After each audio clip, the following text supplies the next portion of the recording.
మళ్ళీ మొదలు పెట్టండి. షేర్ చేయొచ్చు.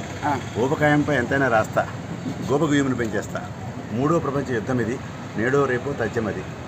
అలనాడు మానవుడు ఆకులను వదిలిచు కన్న మూలము లేసి కొడుకు నింపక చూసే.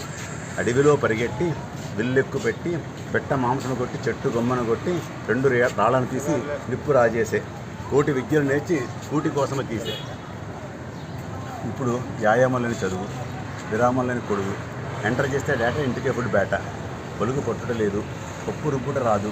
రిమోట్ తిప్పితే పంట, మేట నొక్కితే పంట. కార్లు, ఎలివేటర్లు, వాల్మార్ట్లు, కాల్ సెంటర్లు. నడిచే మనిషే కరువయ్యాడు, పుడుతూ పొడమికి బరువయ్యాడు.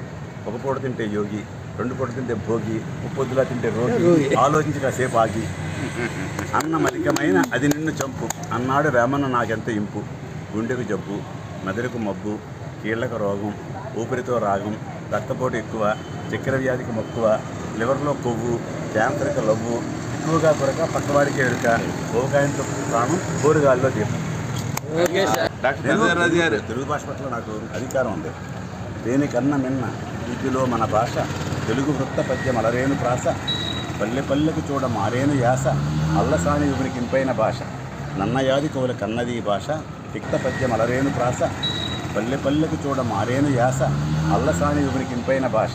నన్నయాది కవుల కన్నది భాష. తిక్కన అక్కున చేరినీ భాష. పోతన ఘంటాన ప్రవశించిన భాష. వేమన పలుకులో కురికినీ భాష. తెలుగు రాదా? తెలుగు రాదా?